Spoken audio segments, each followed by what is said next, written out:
or within one semester, I was on academic probation. Within 2 semesters, I was like pretty much out of there. People really just slammed the door and they couldn't slam the door fast enough. Grade 11, but then I think like grade 11 and 12, that's kind of when it really kind of derailed. And I was just like, how come? And I was like, I don't know if this is the path for me, right? You know, even if I take it back to the pandemic year, it was really challenging for us because there was so much uncertainty in the world. All our clients pretty much as of like April 2020, let's pause. How did you mentally and go through that challenge?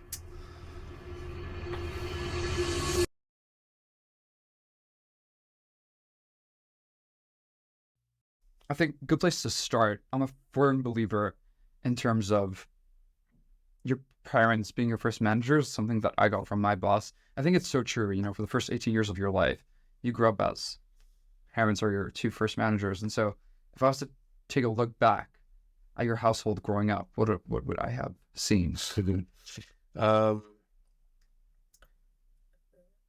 And maybe Brandon, you can maybe relate to this more, just kind of more cultural inference. But I was in a pretty typical like Asian household where the expectation for me was to become a lawyer or a doctor or a dentist, like, and that was kind of drilled into my head from early from early years, right? From like, oh, okay, like you got to study hard, you got to get ahead, you got to get a stable job, and then you got to climb that ladder, and basically that's how you make it, right? Through like hard work, and that hard work, my parents translated that into like whether it's like piano lessons, violin, being in school band, going to Kumon. Like I actually finished Kumon, which is like like I finished it like in grade 11, right? So I was doing like fourth year university calculus. Which, if you put that in front of me today, it's like I have no idea how to do this because like Kumon. I was just having a, I was chatting with a friend about it yesterday. It's like Kumon actually. It didn't for me anyway. Like teach me how to do math. It taught me how to regurgitate math, right? So you give me a problem, it's like I just remember how to solve this, right? But and it's almost I'm sure like. And not to discount Kumon, I'm just saying that I think the foundation type of math is like, quite practical. But I mean, like foundation math being like addition, subtraction, multiplication, division, but do you really need to do like quadratic equations and stuff? Yeah. Day to day, or let alone, fourth year, like math, right? Calculus. So, I'm very thankful that I kind of grew up in that environment. My sister, I have an older sister, so she actually, came to UBC on a full ride scholarship. She has 2 degrees, like completely unrelated. And it's mostly because, she was, like me, kind of, on that same path, right? So for me, mine was a little bit different just because, I was always kind of in her shadow, not only because I was the younger, the younger kid, but when she would be like honor roll, it's like she sets the bar, right? And so like I have to like try to hit that bar, and I was never quite able to hit that, right? So I does that answer your question? Kind of. Yeah. And I'll sure answer open that because that could be kind of the next thing I wanted to ask you on, because that's often the 2 biggest pressures we see. It's the parents setting those expectations, often siblings as well. And something I realized with I have a younger sister, and I just came to realize recently, like, damn, she's not, let's say, school-wise, that's high achieving. She has plenty of other talents in terms of interrelationship and personal skills. Yeah. But because academically I performed better and that bar has been set, I realized that must bring so much pressure on her from my parents trying to say, oh, you should be more like Adam. And, it's kind of the reality of it. And I realized that that's a big pressure and it's almost unfair on her. So I was going to ask about, that pressure of having a high-performing older sibling, and how did your parents manage that? Or how did it look like? Let's say you brought a decent grade. Would they say something, oh, wait, your sister did better? Or was it just more kind of subtle? I mean, to be honest, like it was all kind of like going smoothly, kind of on the train tracks, like all the way up until grade 11. But then I think like grade 11 and 12, that's kind of when it really kind of derailed. And I was just like, how come? I was just over it. Like I think I was also growing up, and I was also like kind of finding my own way. And I was like, I don't know if this is like the path for me, right? Like um, I see my sister, and maybe she wasn't that fulfilled or even happy with kind of what she was doing. So I was like, what's the point, really, right? So I actually kind of yeah, like the final year of high school, I was just yeah, started kind of hanging out with the different groups and like kind of getting into like partying and like not really studying and skipping school and really doing all the things that pretty much I wasn't supposed to do. And yeah, eventually, I actually out of high school ended up going to SFU, but I just remember like riding the bus like up the mountain like and I live like probably 2 bus rides away, about an hour away, and the middle point was Metrotown. Somewhat, I think you live around Metrotown. By the time I got to Metrotown, I was like, I'd rather just hang out at the mall. And so I go to the arcade, and I just like kill time. And within 2 semesters, or within 1 semester, I was on academic probation. Within 2 semesters, I was like pretty much out of there. Right. So, and then from there, I kind of bounced around to like different schools, and really kind of, my parents were just like, yeah, I mean, I think I put them through a lot of stress, I was really kind of taking my education or my opportunity for education for granted at that point. But for me at that point, I was like young. I would say I'm immature. I just wanted to party. I was going clubbing 4 nights a week. Like, just school was the last thing on my mind, right? So, so eventually, like, once they're like, okay, well, that was the bar that we set. He's clearly not even close to that bar. Yeah. He's just like, that's when they just hand you the bar and be like, well, yeah, you do what you want with your bar, set it where you want, right? And so I think in a way that was a little bit kind of like liberating for me, because then I was like, okay, fine, I'm not on this path anymore, and I get to kind of create my own path, right? So I think there was nothing really like in school that interested me at the time. But one thing that I was spending a lot of time on was like on the internet. So whether it's like just being on like chats or being on forum groups or communities, that's kind of what I like when I was not partying. Like I'd be on the internet, right? So, and I think like once I was like, oh, okay, cool. Like I can make a website. So I remember I made my first website, and that was like pretty enjoyable to me. And then I started looking into, oh, like maybe I should look into like web design, because it's like one of the things that it wasn't offered through school or anything. So it was like, oh, I wonder like what potential career in web design could look like. So that's kind of how I got my start into marketing. A very roundabout way, kind of. And I think just like for me, yeah, and that's kind of like forcing school when you're not quite ready for school. It's not necessarily always a good thing, right? So you were asking before, or you were talking before about like sort of how do you balance like traveling and work and things like that. Yeah, I mean there's a point when I just wanted to do nothing but just like party. It's interesting because I hear echoes there. I was listening to I heard it a while back, but Logan Paul, not some famous savant, but essentially he said parents should really pay attention to what kids do around the ages, I think he said between 6 to 12 years old, because sometimes those years are fundamental in finding or nurturing a passion.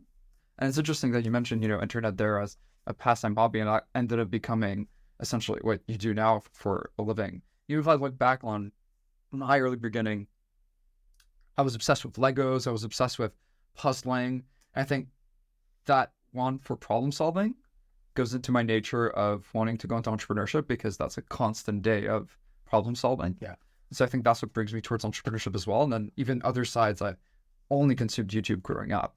It was just videos and vlogging and, people media. No, look, I started podcasts. Oh, well, maybe if I look back, I can see the correlation there. So I just find it interesting how sometimes I think it's important for parents to look at what their kids kind of pick up naturally from 6 to 12 years old. As early as that is, sometimes that's where your passion forms. Yeah, for sure.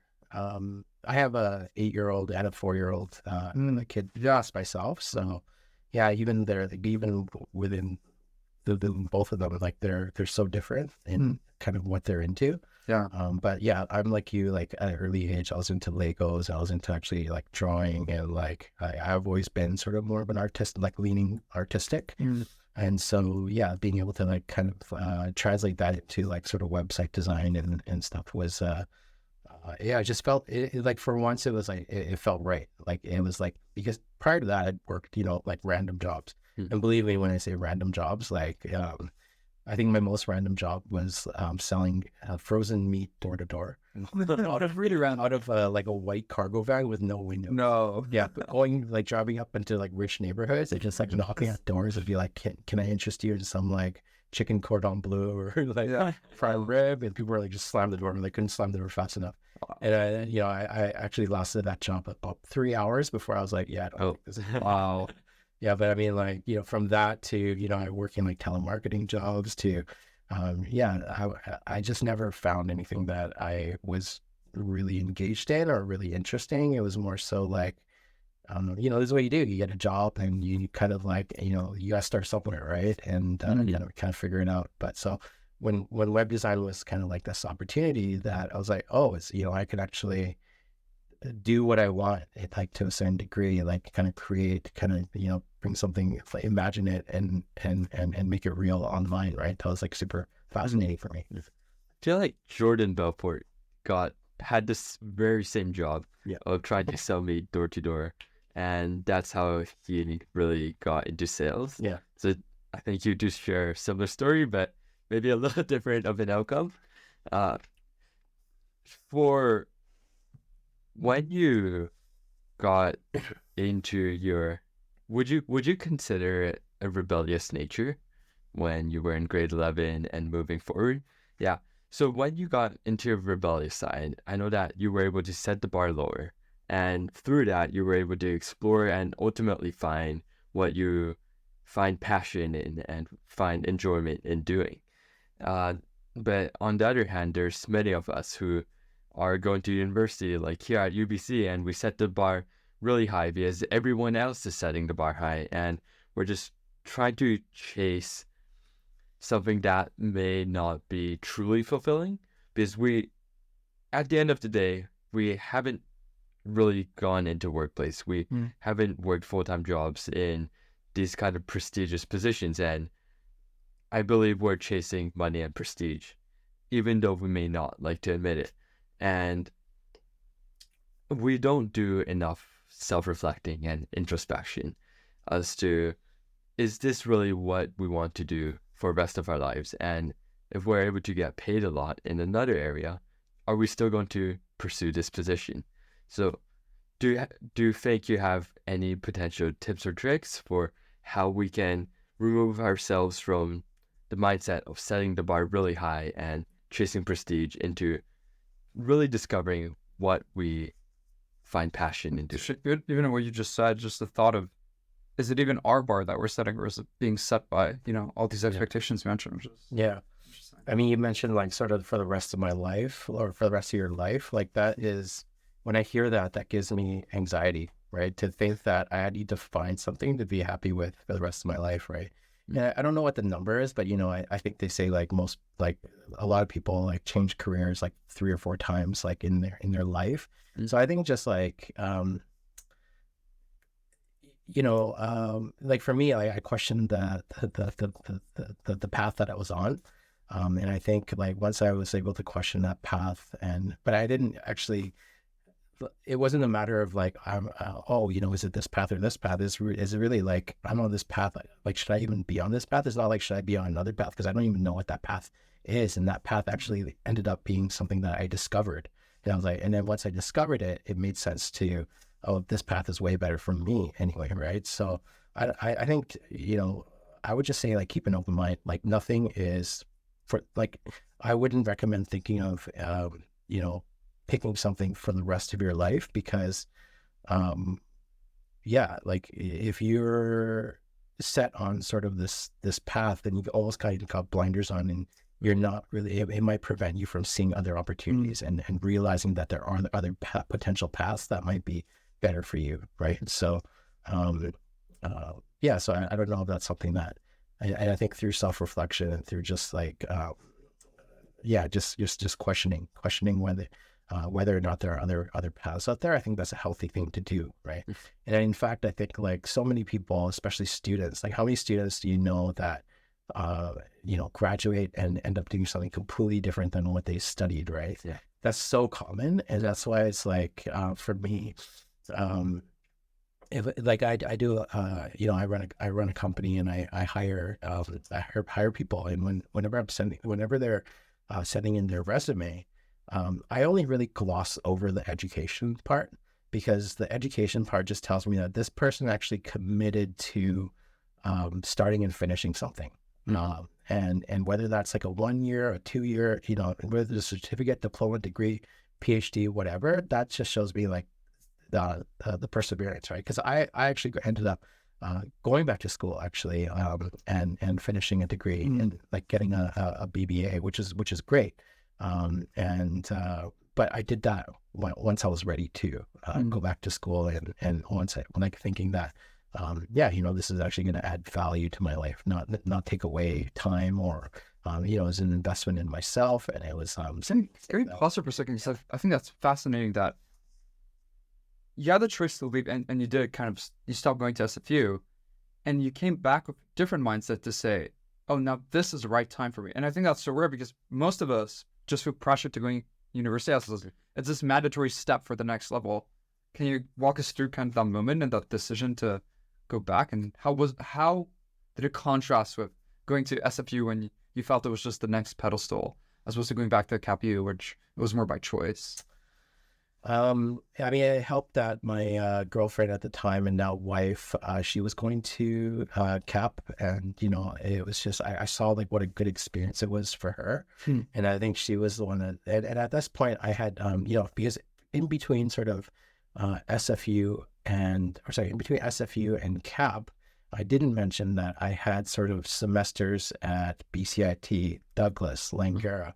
I was just trying different things, and collecting 3 credits here, 3 credits here, and then gone. And then so eventually I ended up like getting about just like pretty much like almost 2 years worth of credits. Wow. But I mean, I didn't get nothing to graduate with, right? Yeah.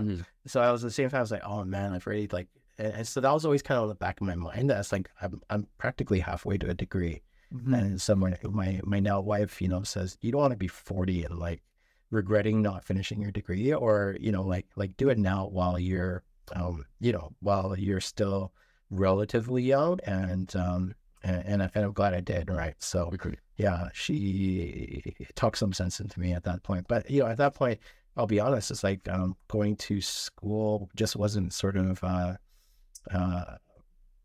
something that I had considered, but it was more so it's like, oh yeah, maybe I will regret it if I don't sort of see it through, right? I think going back to what Brandon was asking as well, what I seem to notice time and time again in your story is just try it out. Even we were talking off camera before the podcast was starting. I said when someone on our team reached out, you said, yeah, why not? Yeah. I think that's your mindset probably that allows you to not follow that bar. It's because when someone shows you another path, like, oh, let me try it out. And maybe I liken it to my dad always with food. That's what he would always say. Oh, just try out the food. If you don't like it, don't ever eat it. Yeah. But at least try the food. Totally. Yeah. Yeah. And that was actually my my thought process in going to school, because I think even in your first couple of years, you're not even specializing in anything, right? Like these are your just try it out years, right? So I remember my first semester, it was like, okay, I'm going to take geography, I'm going to take political science, I'm going to women's studies. I guess I'm going to get to like meet a bunch of girls. It was totally not expectation. I went to one class, I was like, okay, I'm out. But you know what I mean? It was it was a lot of sort of trying. I think it was more like process of deduction for me, where it was like try something and it was like, nope, I'm not going to do that. No, I'm not going to do that. Right. So, and it was frustrating because like, almost half, like 2 years of credits, right, go by, and you're like, I'm not any closer to being or figuring out like what I want to do. Because at this time, they were like new media or even like web stuff, online internet marketing is just not something that they were teaching in school back then. Now it's different, right? So now it's like, like there's, internet, just like marketing with a big focus on like digital and internet, right? Yeah. From what it sounds like, it's like the very foundational years of your life, the like leading up into grade 11, you were put onto this path to follow. But afterwards, it was all you. You chose what you wanted to do. You did not follow any really like societal norms and just crafted your own path. But also, I believe that you have to be aware of all these paths and be exposed to them in the first place.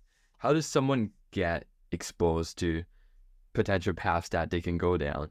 Because I know, like, if you're just sitting at home scrolling on your phone, you're not really exposed to as many opportunities. And even if you interact within, I guess, UBC here, it's still like a very similar mindset and very linear paths that are handed over to you. Like, I find it really refreshing, your perspective and your life experiences. How have you found these paths for yourself? Yeah, I think for me, it's always, I've always been hungry to learn. I think just, I think having a desire to be exposed to new things. And even today, like when I run an agency, we work within multiple industries, right? Like be it like food and beverage, hospitality, technology, hot tubs, sewer products, and I love that because it's every single client that comes through the door. This is an opportunity for me to learn about their business, what makes their business tick, what makes their customers tick, what is it about their product that makes them special, and understanding their story, right? That story then needs to be translated into marketing for them. But I think and I think that's why I actually was drawn to starting an agency, is just that desire to like be across so many things, and like looking at each client as an opportunity to really selfishly like kind of expand my knowledge base, right? Like you guys watch that movie Matrix? Like it's like, like he's like, he jumps into the helicopter, that part where he's like, I need to know how to fly this helicopter, right? And he plug it in, it's like a program like the whole helicopter flying manual into it, right? Like, so that I don't know why I mentioned that one, but that was like sort of like something I was like, oh yeah, that would be so cool if we could kind of learn things that way, right? So yeah, to answer your, and then the other part of it is like, so being open. So yeah, first thing is like being open to kind of learning things, right? Like, so learning things that interest you. Like you guys have a podcast.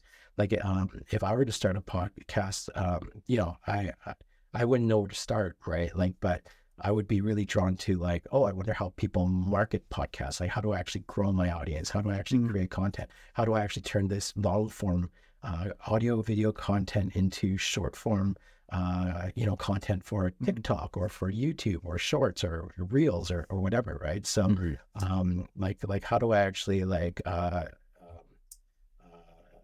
give this thing legs, right? And maximize kind of the output of that. That's kind of where my mind would go if I were to like start a podcast, right? Rather than, let's just record this and let's throw it up there. And if you mentioned if one or two people listen to this, then it's great, right? Mm-hmm. Yeah. So it also always falls back to curiosity. Yeah. And I find sometimes with the systems we have in place, whether it's our current education system where it's, you follow these subjects and you only have this much room to play with, we are stifling that natural curiosity. And I think it's probably humans' species' biggest asset. That's what's made us play with rocks. Oh, the spark. Oh, we just burned the whole forest. Oh, fire burns. It's all been driven by curiosity, all of our innovation.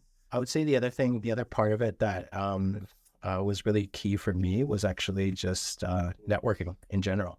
Oh, so even from like, nothing has changed for me in the sense that I'll take a coffee with anyone. Like, you could be a CEO of a big company, or you can be, first year university students, or you can be anybody like that reaches out to me.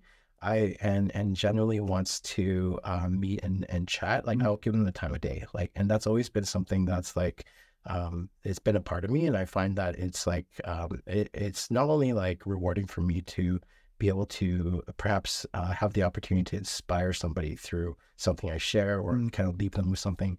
But you just never know who you're going to meet, right? And I would say, like, a lot of times that has really that has actually come back. Like, I actually never, and when I meet people like at networking events or whatever, I'm never oh, here's my business card if you need this, like, you call. Like, I find that so cringy. Like, I'm Mr. Soft Sell, and to my detriment, probably. I often think it's like, well, if I was a little bit more aggressive and kind of like salesy, maybe I could have like accelerated my business growth some more, right? But for me, it's like I that's just not who I am, and so I've always been like that's never been my approach, right? I remember in my first year of business, I bought 1,000 business cards, so it came in this nice. Next, I was like, wow, 1,000 business cards, like. And then this was in my first year of business, and I was like, I actually committed to say, okay, I'm going to get rid of this business card, like every card within 1 year, right? So it was almost like it was cool because it was almost like a I call it like a like an energy meter or something. Yeah. Right. But you can feel it's like, and I would go to networking events. Back then, I was doing 3, 4, 5 networking events a night, like different meetup groups, like internet groups, tech groups, business groups, board of trade, so I was very really in it to like try to grow my network, because as a new business, like, people don't know that people don't know what you do, like who you are, and people don't know what you do, right? So for me, like, this is an opportunity to be not selling to people, but it's like, hey, my name is Dennis, this is my company, and here's a card, right? So so in one night in a networking event, maybe I'll give away 25 cards, right? But for me, is like having 1,000 and to give away in a year, that meant that I had to effectively average like 3 cards a day. Right. So like, yeah, if I give away 20, then I'm like, okay, but so I can see like halfway through the year, I should have left half the box left, right? If I had more than that, I was like, okay, I'm gonna like pick things up and like talk to some people, right? But the point where I was going with that is just like, I had business cards that I've given out 5 years later, come back to me. It's like, oh, you probably don't remember me, but we met at this event, and really enjoyed our short chat. But I remembered that your company does social media marketing, and so I'm now working. And back then I was like, I was still in university, but now I'm like the marketing manager of XYZ company, and my company's actually looking for social media, and like, you were the first person that I thought of, right? And I was like, there you go. That's the kind of like, those are the kind of connections that I want to make. So that's why it's like, for me, it's like, it doesn't matter who you are, doesn't matter what you do, because it's very moment in time that I might meet you in, and your situation, and ultimately like who you are, that could change, and that could open up opportunities as well. So yeah, so I think just in a roundabout way, I think just like for me, it was always just be like having a thirst for knowledge, and a thirst for connecting with people. I kind of want to ask about like your strategy networking, because to me it kind of sounds like quantity over quality, in which you have a number target, but you may not be able to go really deep into a relationship with 100%. these 1,000 people within a year. Yeah. So yeah, was that like, did you ever track the people you spoke with, or was it just put yourself out there, get yourself to as many people as you can, and hope some percent of that number would like convert into actual customers? I mean, I think my my approach lately has been, and I think this is only really a shift in the last couple of years for me, especially during the pandemic, just like thinking about like I kind of like reflected to myself. I know a lot of people, and a lot of people know me, but I don't truly know people beyond sort of like a handshake, a hi, bye. I feel like we're kind of ships passing like each other in the night. And so like, I think it was like around the pandemic when I was started to like think about, it's like, I see, and for me, it's like I'm a content creator or an influencer, if you will. I think that word influencer is sort of like a little passe now, like content creator, let's just say. Yeah. Right. But you know, I see a lot of other content creators, and we can invite to the same events and we go to the same functions. And I might know these people for years, but the only thing, the thing is, I see them for, you know, maybe a couple hours at a time, maybe like a couple times a month. And when I think about it, it's like, you know what, I just actually met up with somebody that like this. It's like, because I just said to her, it's like, you know what, like we've known each other for so long, but I know nothing about you, because we're always just like at the same things, but we're never had a chance to really connect, right? Do you want to actually grab a coffee? And like from there, it's like she learned things about me that she never knew. I learned things about her. She started agencies, like, you know, like, and now there's like from that, opportunities are coming out of that, right? Because she just started her own marketing agency, and as you know, I have a new tech startup, AI startup. And she actually does like PR and marketing for tech, right? So there's something, it's like, and it's like, I would have never known that had I not taken that extra time to like make the effort to connect with her, right? So so now for me, it's like I'm definitely shifted away from quantity. Yeah, because and at the same time, it's also like I don't have time to go to 3, 4, 5 events anymore, right? Like per week.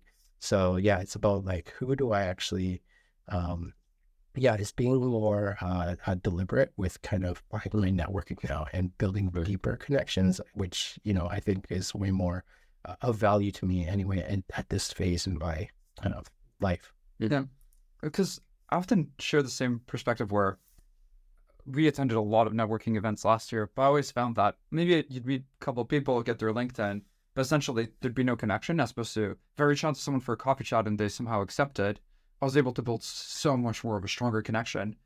But at the same time, now my ratio from the networking events I attended last year relative to this year is completely different. I hardly attend networking events this year because I want that need for connection. But then I feel sometimes, I'm missing out by just not putting myself enough out there and doing those 1,000, let's say, business cards, right? So do you think when you're young, perhaps maybe it's still worth it and there's something to be taught by just quantity over quality, or do you think you can just advance way faster by focusing on quality? I don't know if there's a right or wrong answer, but I think like regardless, if you don't put yourself out there, you're not going to have the opportunity to connect even like at a loose or at a deep level. That's the important thing. Yeah. So do what feels right to you. Do what feels like comfortable. Don't like bend over backwards to do it, because then it can also become a chore, right? That's like you're dreading networking. Exactly. That's the last one I want to do, right?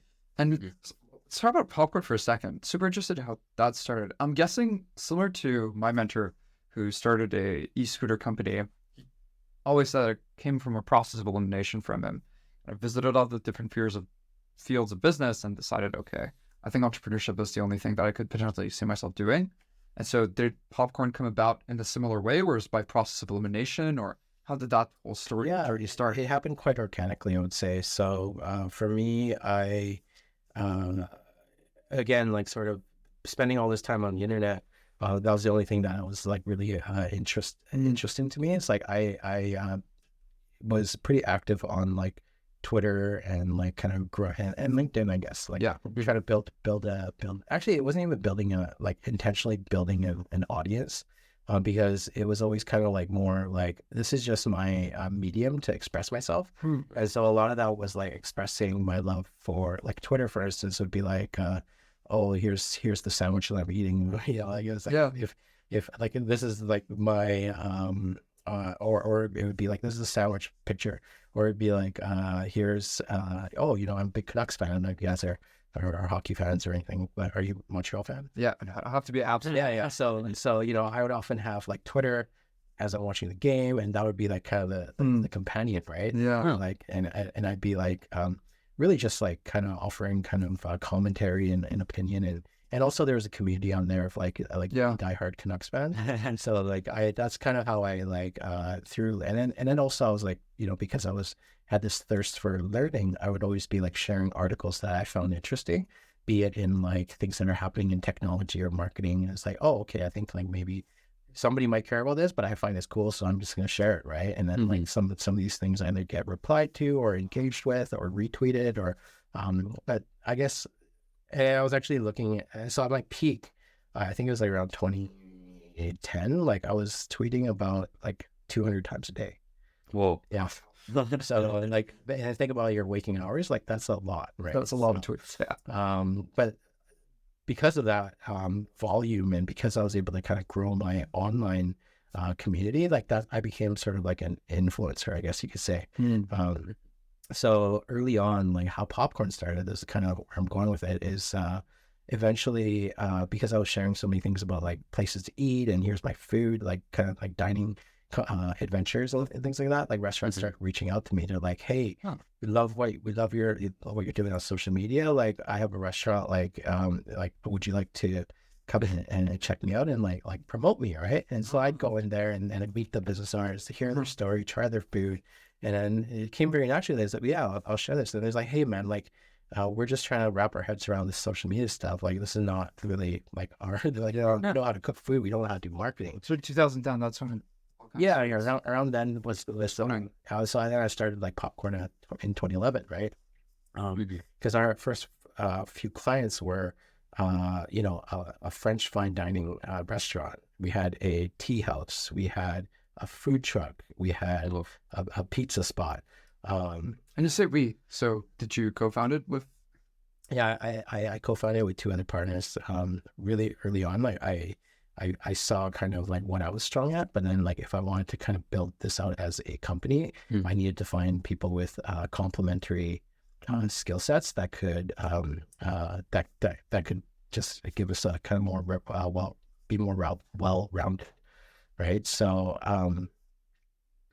so I would say that's kind of where Popcorn started, was really kind of organically, like just through me being me, and then that actually opening up opportunities that I didn't even see it, for myself, right? So it was also because like with 4 clients, I had pretty much maxed out. Like this is like a lot of work, and I wasn't actually essentially I bought myself a really low paying full-time job, because like people were like, oh, how much are you gonna charge me for the social media? I was like, I don't know, like $300 a month.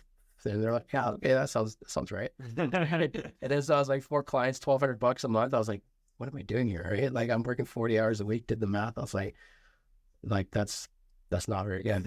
Yeah. So I had to, I mean, it was through process. Like there's a lot of learnings, especially early on, and kind of figuring things out. And yeah, that was crazy to think that was 13 years ago. But I mean, we started essentially as like a social media agency for restaurants.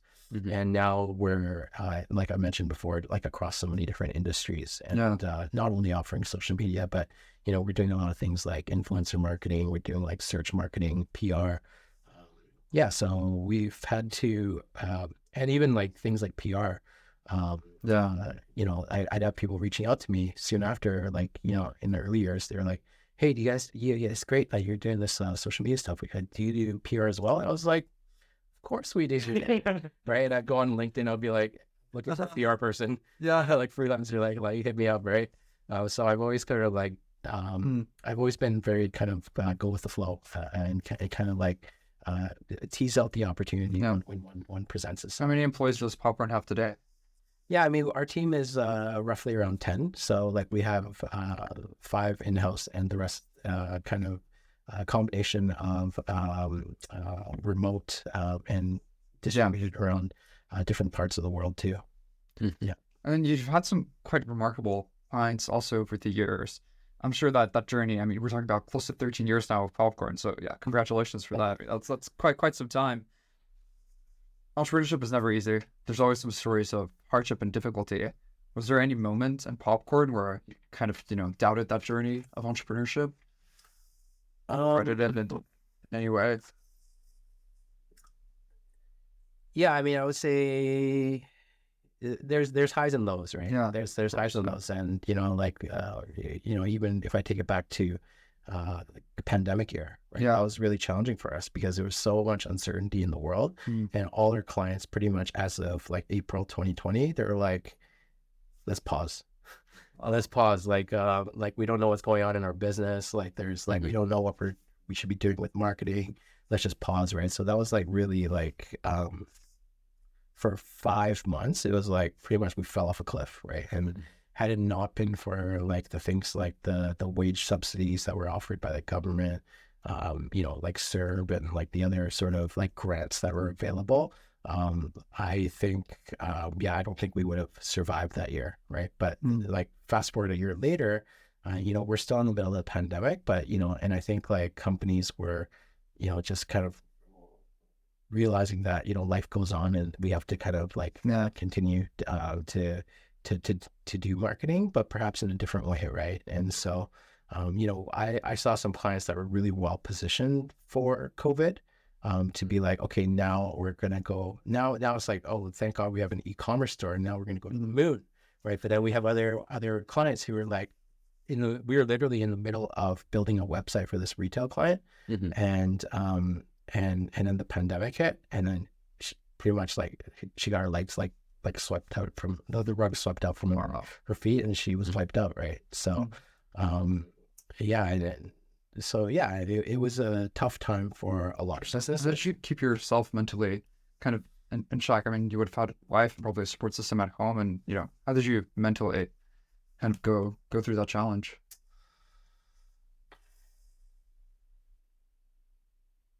Yeah, I would say that it was like pretty tough mentally, but even just not even. I think it's always the. There was a part where it was like I couldn't see like a light at the end of the tunnel. Wow. Like, but then when like 2021 came in, we had our record year like in 2021, so things completely flipped. Record year meant that average it out, it's like kind of we survived, right? And I think I consider myself fortunate to have like weathered that. But for me, it's like as an entrepreneur, like my mindset has always been, and even as a leader of my company, it's like never get too high and never get too low.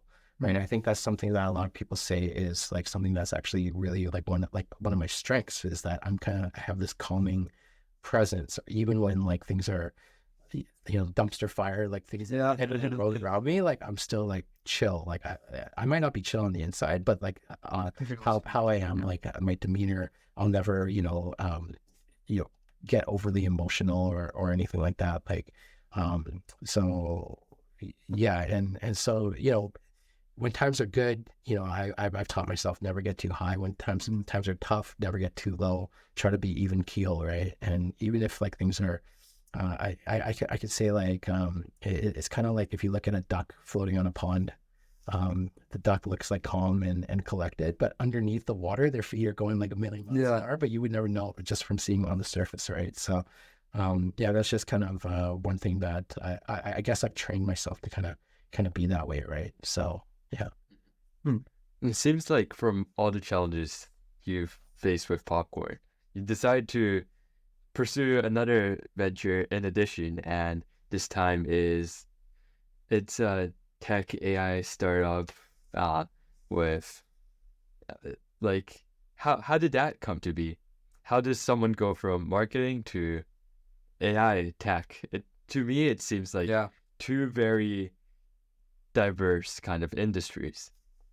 Yeah, no, it's and that actually came about from actually my partner, and then the founder, or co-founder, I guess, we're both in this together. He actually used to be my old boss, so like I worked for him before, I guess I started, like a few years before I started my business. Things didn't work out because I think like I loved the work. He was working at this, or he had created this. He had this company that was like a social media company himself, and so really like it was a great job for me at the time, to be able to learn social media on the job. Like, hey, I was already doing this. This is fun work, right? Ultimately, it didn't work out like between me and him, and we kind of parted ways. And essentially, it was in the middle of the 2008 recession.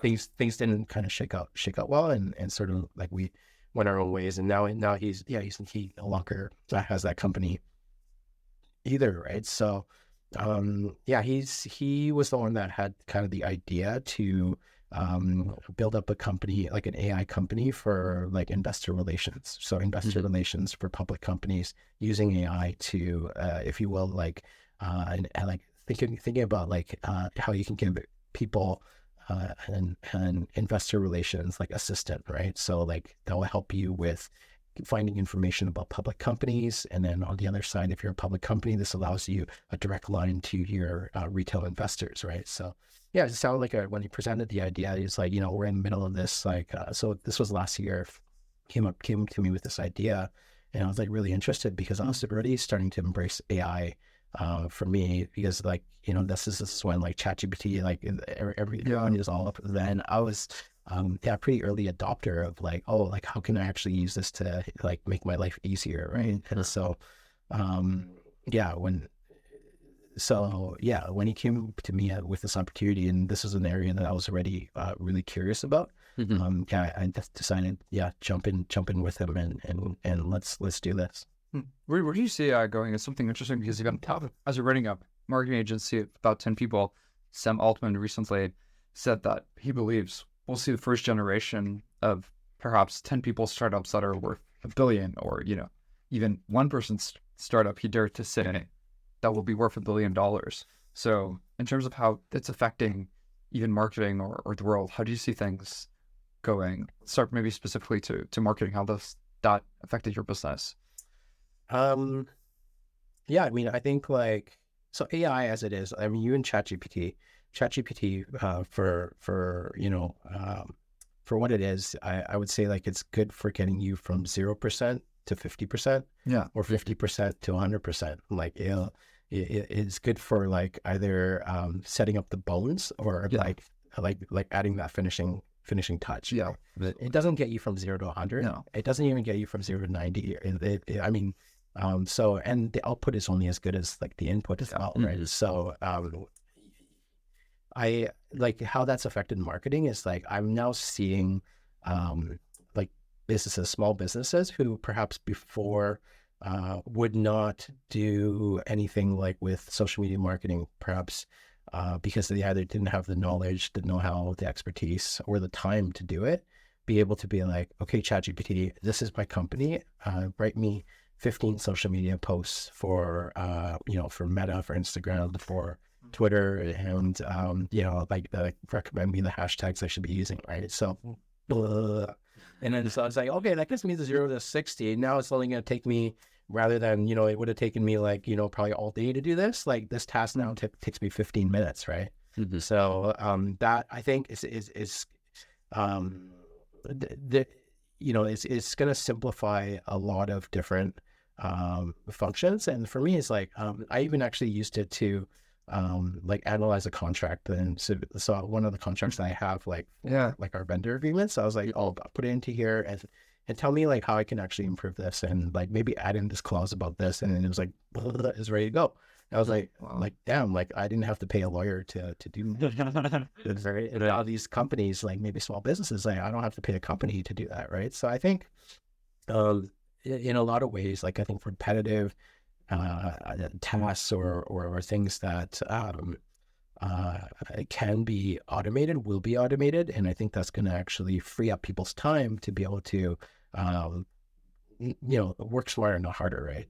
Yeah. So it's gonna kind of force people out of specific job functions and into like new and emerging sort of opportunities and job functions that are going to get created, right? So I think even for big companies, there's going to be positions just for AI, like just like 100% AI, like C-level AI people, right? Like just like they have CTOs now, there'll be like CAIOs, right? Like there's going to be, I don't think it's going to be a threat to, the working population, but I do think that like it's going to really force us to think about what jobs people actually have, right, at the end of the day, because like, do we actually need a living human breathing person doing this job, or can this job be done by AI with some help from a person perhaps, right?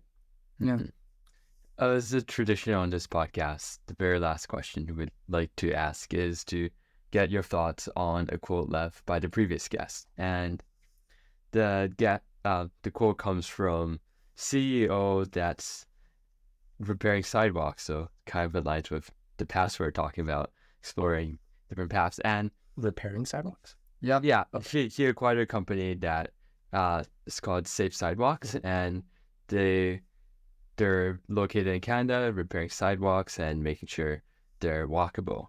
And the quote they left was, "Do it until you are it." What are your thoughts?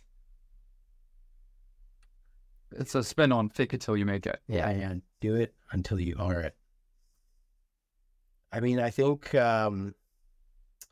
we spend so much of our waking life working, like about a third of our waking hours, right? Or a third of our 24 hours, like 8 hours, right? That, I think life is too short to be wasting your life doing something that doesn't bring you joy, right? And part of what keeps me going is like, am I still jumping out of bed and ready to go to work and wanting and thirsting for, going to my company and working with my clients and building teams and doing great work. And like, I think like, as long as I'm waking up every day and like jumping up and can't wait to do that, like, this is not even work for me. Like, this is like when work doesn't feel like work shouldn't feel like work. Like and I feel like if work feels like work, then maybe you got to think about like, maybe you got to think about that a little bit. Right. So I think like, life is too short to be doing stuff that doesn't bring you joy. So find that thing that